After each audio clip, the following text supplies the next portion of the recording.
Alors, on continue dans cette série. J'enregistre actuellement cette série-là, nous sommes le 17 janvier, donc après 2 jours après cette conférence-là qui a eu lieu à Paris. Juste un petit rappel des frères et de mes sœurs de dire de ne pas me gêner, de demander, de vous rappeler que j'ai toujours absolument besoin de votre soutien pour pouvoir continuer. Certains d'entre vous m'ont envoyé des donations. Je vais vous envoyer des messages à chacun d'entre vous pour que vous sachiez que votre donation s'est rendue à bon port. Il y en a certains d'entre vous qui m'en avez laissé dans les derniers jours. Vous n'avez rien reçu encore. C'est juste parce que j'ai pas pu, mais j'essaie de ne pas oublier personne, de vous remercier pour votre soutien. Puis comme je vous dis, si vous êtes en mesure de le faire, de continuer, c'est très très important. Alors voici, j'enchaîne avec la matière. Nous allons aller voir la signification dans la concordance directe du chapitre 9 du livre de Daniel, le verset 27. Alors, nous avons vu le résultat de cette convention qu'il y a eu à Paris. Et ça a passé à un pays de se faire signer. C'est le Royaume-Uni qui s'est désisté. Mais je peux vous dire qu'on voit déjà que le plan est lancé. Comme je vous ai dit, il peut arriver bien des choses d'ici le 20. Et ça peut aussi durer quelques mois. Ils ont d'ailleurs donné un texte de conclusion. Et dans ce texte, évidemment, je vous avais demandé de surveiller les mots réaffirmer, confirmer, etc., etc. Vous allez voir, c'est tapissé de ces mots-là. Il ne peut s'agir que de l'alliance, à mon avis, que nous attendons depuis longtemps en tant que chrétiens. Maintenant, on va faire l'analyse de Daniel, le chapitre 9, verset 27 à partir de la concordance. Il fera ou il confirmera une alliance avec plusieurs pour une semaine. Et au milieu de la semaine, il va cesser les sacrifices et l'oblation, ok? Alors, si on va dans les versions françaises de cette partie-là ici, alors, vous allez voir qu'il y a une version que je suis absolument d'accord. Je vais vous expliquer pourquoi. Alors, si on regarde les diverses versions françaises, je ne vais pas toutes les prendre. Parce qu'on pourrait passer énormément de temps. Ça a de l'importance que ce que je vais vous montrer, mais pas à ce point-là. L'important, c'est de regarder qu'est-ce que les textes d'origine semblent nous dire. C'est ça qui est le plus important. Alors, si on regarde Louis II, il fera une solide alliance avec plusieurs pour une semaine. Et durant la moitié de la semaine, il fera cesser les sacrifices. Ici, on lit clairement que la semaine, ici, l'alliance pour une semaine et faire cesser les sacrifices au milieu de la semaine, c'est la même semaine. Il y a la même période de temps de 7 ans. Donc, il va faire une alliance pour une semaine, puis il va les trahir dans le milieu, puis là, à ce moment-là, il va faire cesser les sacrifices. Comme je vous ai dit, ça supposait un antéchrist qui était séducteur, puis qui trahissait, comme je vous ai dit, dans un scénario même hollywoodien tiré par les cheveux, cela semble totalement impossible. Il n'y a personne qui va se laisser trahir, puis il va laisser quelqu'un tout à coup les trahir, puis il va les laisser agir. Il va y avoir des services de police, il y a l'armée. Les autorités en place ce traître-là va être arrêté, peut-être même mis à mort dans certains pays. Donc, tout ce scénario-là semble, à mon avis, ne même pas fonctionner dans la réalité. Ça n'a rien à voir avec la réalité. Allez voir qu'est-ce que la Bible nous dit vraiment. C'est spécial parce que dans le livre de Daniel, il y a quelque chose d'assez intéressant qui est écrit. Dans le chapitre 12, au verset 4, ça dit « Toi, Daniel, tiens secrète ces paroles et scelle le livre jusqu'au temps de la fin. Plusieurs alors le liront et la connaissance augmentera. » Donc, c'est comme si ces prophéties-là de Daniel nous sont révélées vraiment, vraiment au moment de la toute fin, par toutes sortes de raisons. Il y a des textes assez difficiles à comprendre à l'intérieur et c'est seulement dans le contexte actuel qu'on peut vraiment dire, ben, ça semble être ceci ou ça semble être cela. Ça, c'est assez intéressant. Donc, si on regarde la Darby, il confirmera une alliance avec la multitude pour une semaine. Encore la même chose que la Louis II, ni plus ni moins. Il fera une solide alliance, il confirmera. Le mot confirmer ici est plus proche de la réalité que de l'affaire. C'est vraiment, la Louis II ici, c'est une traduction loin, beaucoup plus loin. La Darby, c'est mieux, il va confirmer une alliance. Donc, pourquoi c'est important le mot confirmer? Parce que c'est exactement le mot de la racine gabar en hébreu, mais aussi, vous confirmez quelque chose qui existe déjà. Vous ne pouvez pas confirmer quelque chose qui n'existe pas au préalable. OK? Ça, c'est très important. Donc, il va le confirmer à la multitude pour une semaine. Là, c'est là que ça se gâche. Pour une semaine, on va voir ce que les écrits semblent nous dire. Et au milieu de la semaine, donc on comprend que la semaine ici, la semaine là, c'est la même chose. Il fera cesser les sacrifices. Amélioration du côté de la Darby, mais encore une fois, c'est pas la meilleure traduction. Je vais vous dire une chose, c'est une partie qui est facile à se confondre, étant donné qu'on voit deux fois le mot semaine, pratiquement dans la même phrase.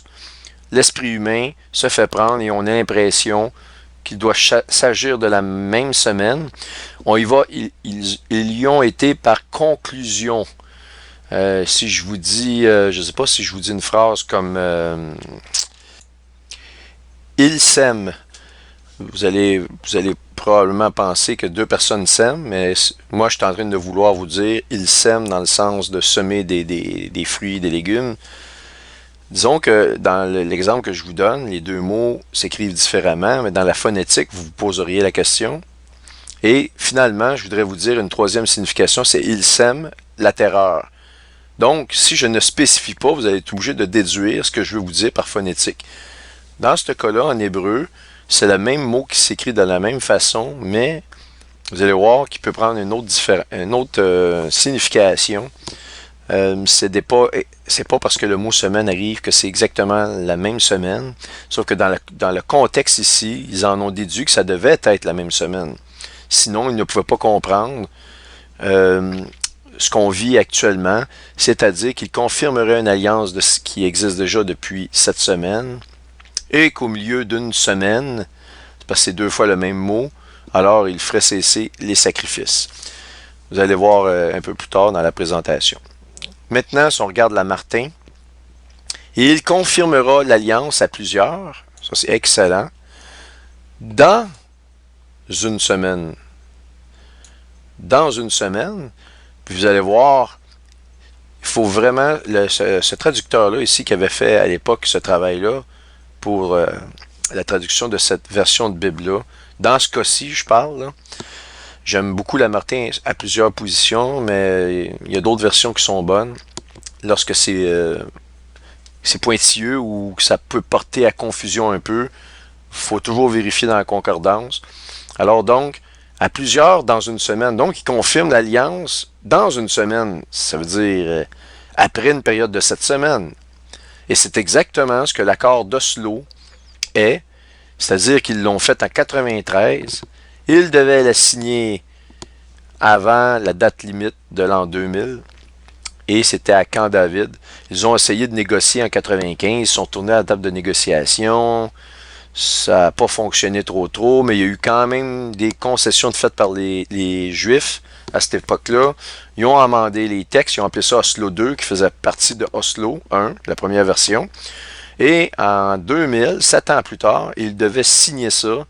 Et c'est là que Yasser Arafat s'était rencontré avec Clinton à l'époque à Camp David, et ça avait failli, il n'y avait pas eu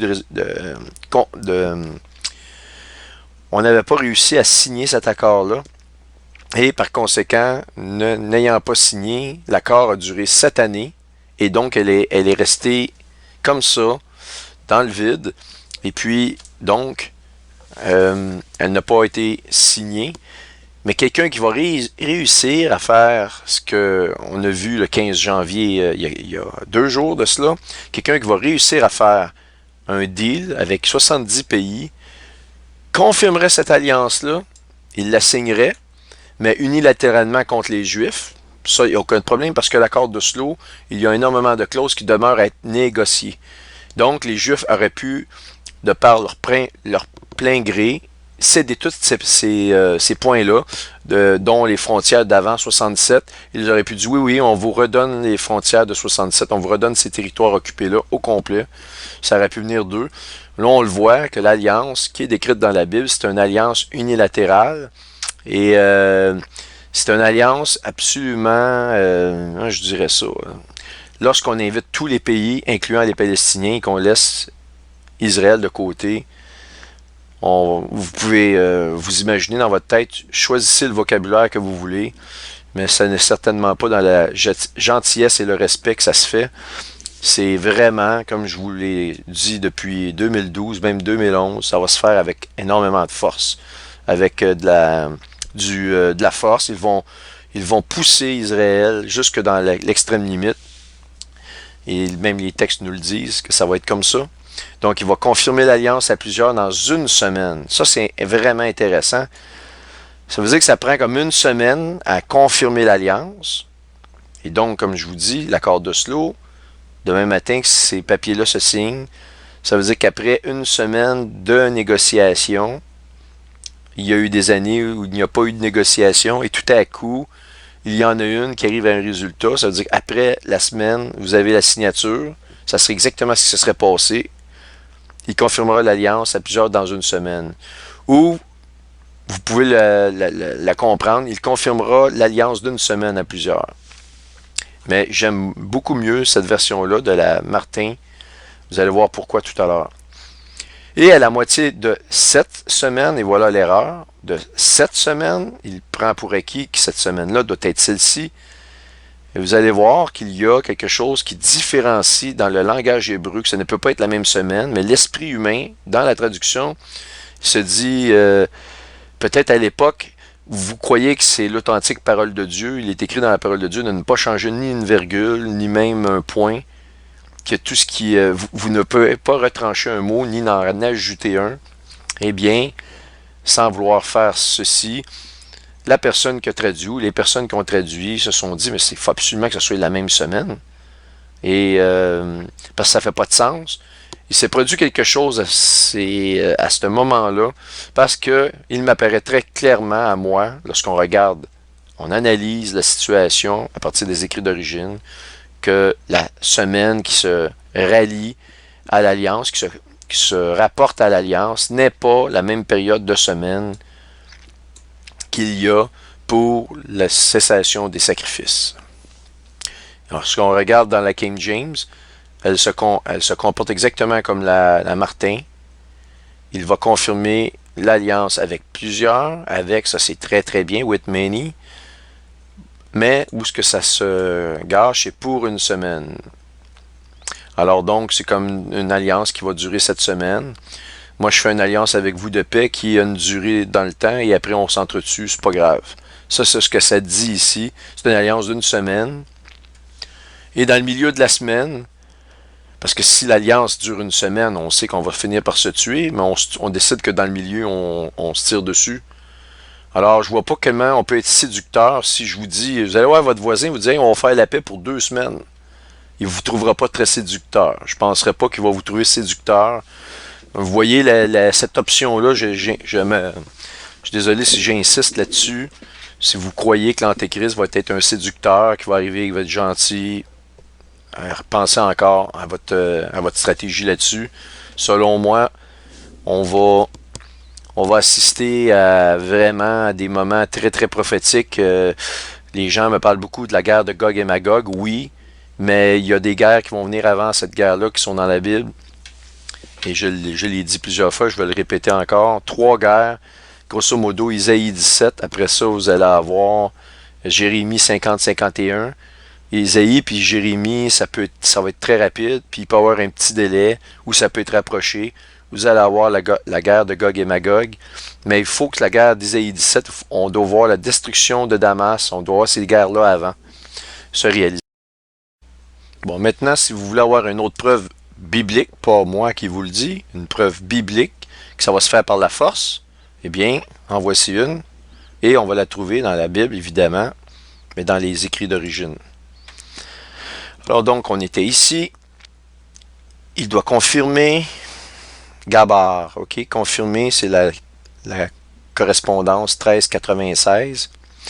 OK, vous avez ici to be strong, to prevail. Prevail veut dire avoir le dessus, faire force de loi, être celui qui est victorieux sûr, et d'agir de façon insolente. Ça fait partie de cette racine-là du mot gabar. Comme je vous ai expliqué, un mot en hébreu peut avoir une signification principale avec une teinte ou un esprit qui l'accompagne. Ici, on va vous dire qu'il va confirmer, mais de façon méchante. Il va confirmer d'une façon arrogante, d'une façon insolente. Vous l'avez vous-même, ça fait partie de la racine de ce mot-là ici, d'agir, d'avoir le dessus d'une façon insolente. Et donc, to be strong, ça veut dire avoir le dessus, être celui qui domine, mais être puissant sur l'alliance. Bon, ici, très important, strengthen, ça veut dire renforcer, améliorer, être fort, confirmer, ok? Confirmer une alliance, donner de la force, de lui donner du pouvoir, la légaliser à la limite. Alors, ce mot-là ici signifie confirmer, réaffirmer, qui est un synonyme, mais être celui qui a le dessus, to prevail, ok? Donc, to prevail, la traduction directe.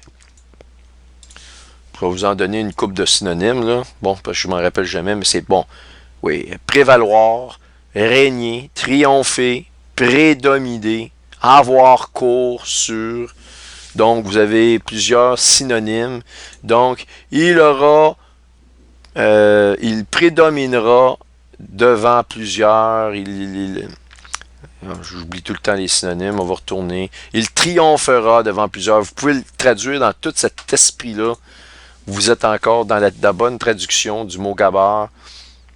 Mais de confirmer, ça veut dire, c'est vraiment, si je vous le dis, une des racines les plus importantes, confirmer. OK? Et donc, si vous confirmez quelque chose, il faut que cette chose-là existe au préalable. Donc, on retourne en arrière et on va aller carrément en hébreu, ici. Ne vous en faites pas, je vais vous guider parce que vous allez avoir de la misère à lire ce texte-là pour la plupart d'entre vous. Il y a peut-être une minorité d'entre vous qui allez pouvoir lire le texte qui est devant moi. Alors, la phrase que vous avez ici, c'est vraiment « Et il confirmera une alliance avec plusieurs ou à plusieurs d'une semaine. » C'est la phrase que je vous dis, là, c'est celle-ci, OK? Vous allez voir. Premièrement, vous avez ici une proposition « Et il confirmera d'une façon insolente. » Vous le voyez ici, « insolently. » Il prevail, to be strong, to confirm, OK? Le mot gabar, donc, et confirmera, ici, ce mot-là, ici, que vous voyez, 1285, c'est ni plus ni moins qu'un traité, l'alliance, donc il confirmera l'alliance. Vous avez ici le mot biret, je ne sais pas si je le prononce comme il faut, mais vous le voyez ici, qui est le mot hébreu.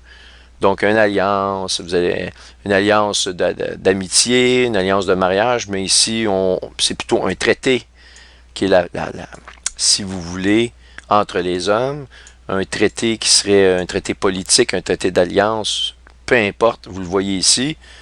Donc, et il confirmera d'une façon insolente l'alliance, ok?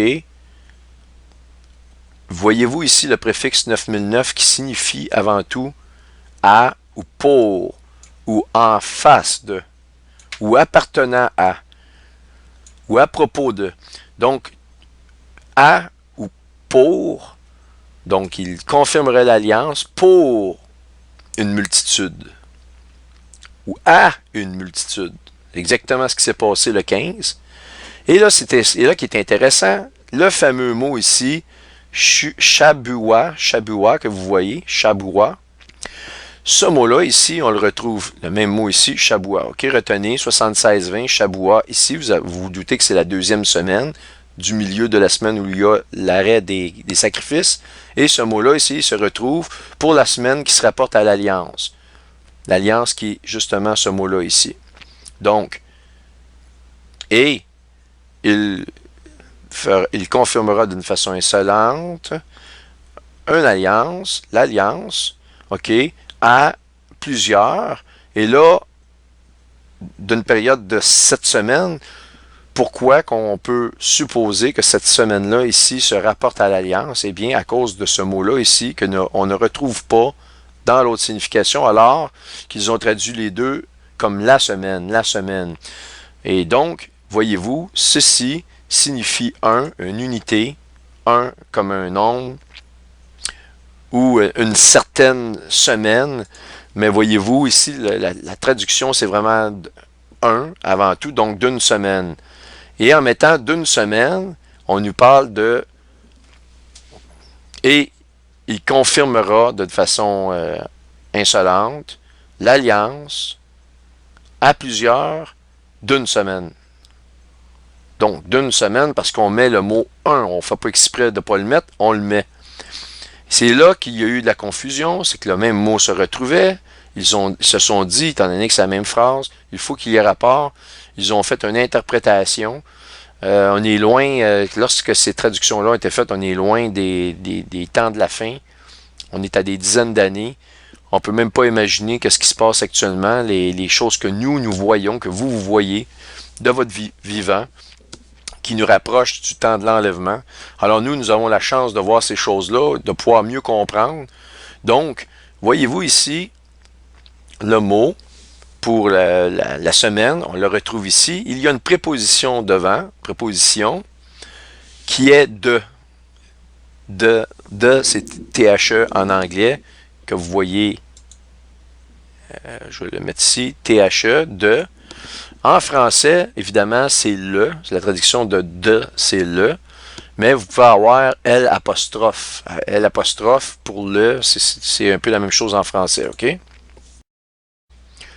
On a ici cette proposition-là, ici ce préfixe-là, qui peut toujours être aussi la signification de 10.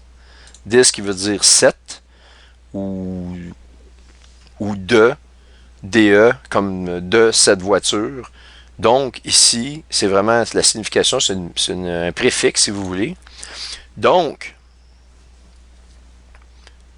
on voit ici, si on reprend, et au milieu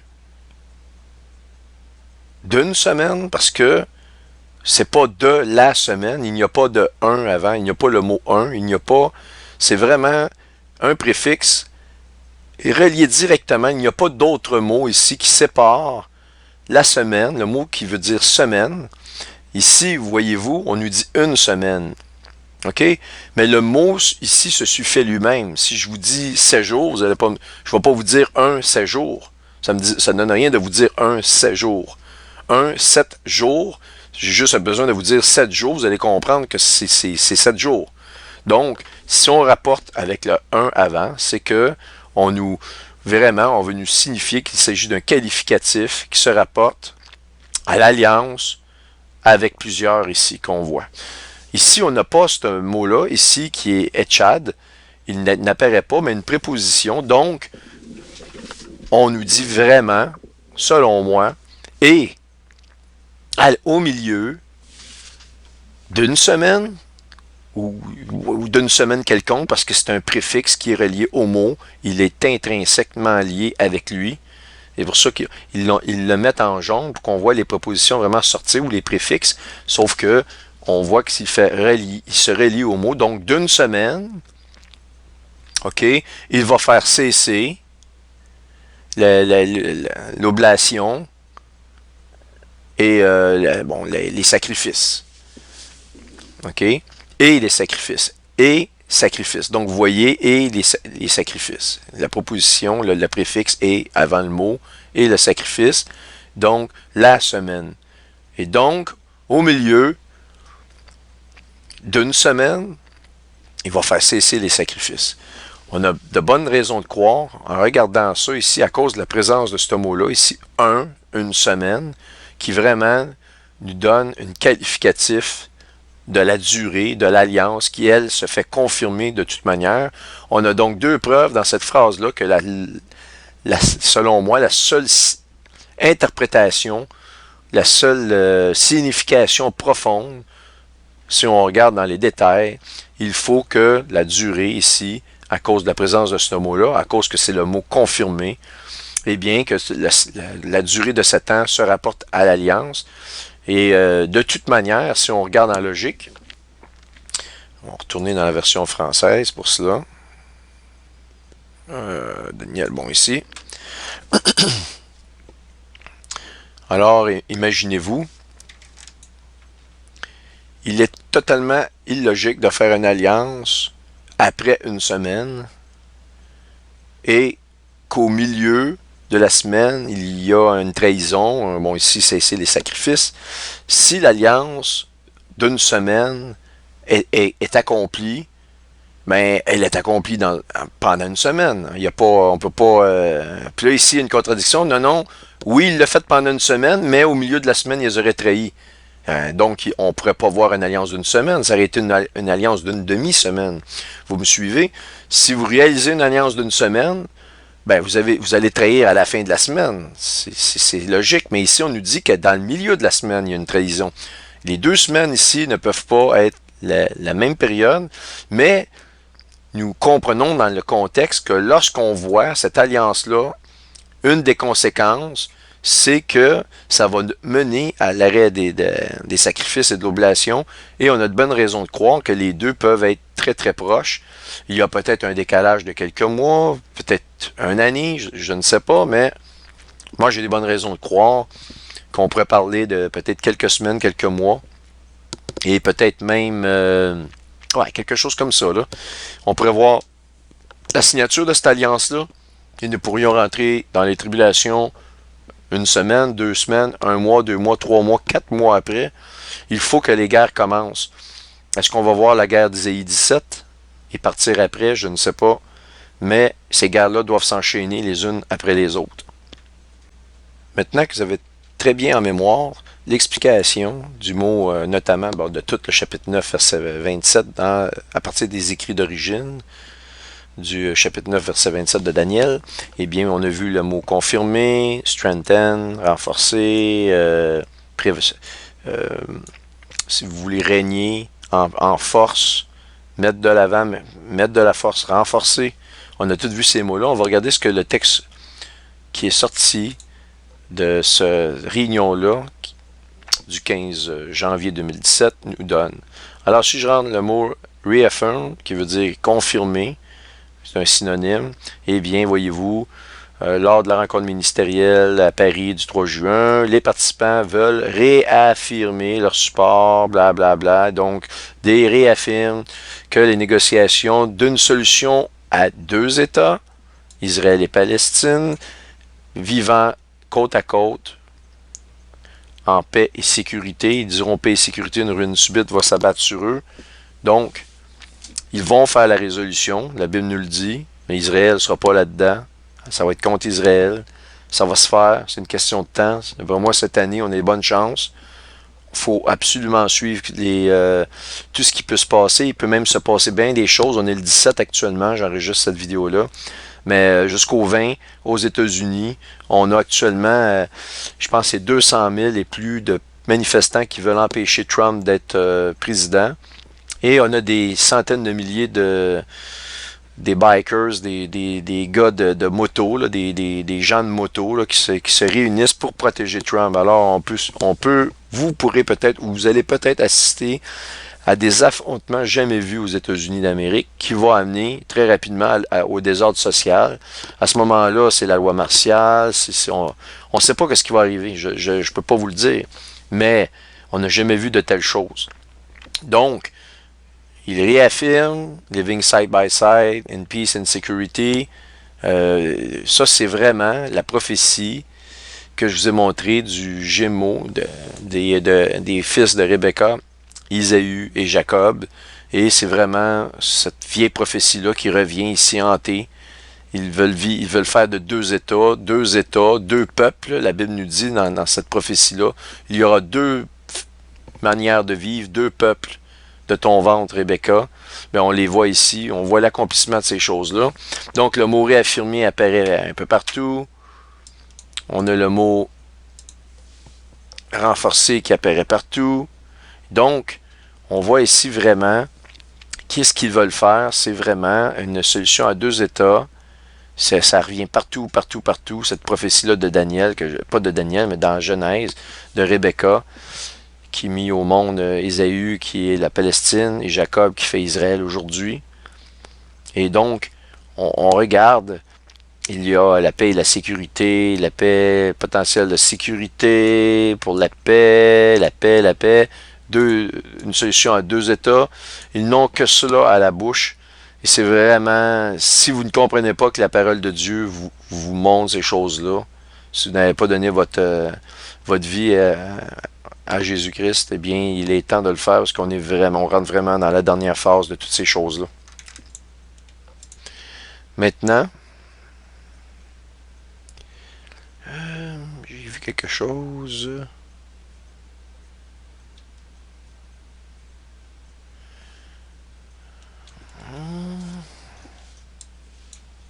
Je vais voir.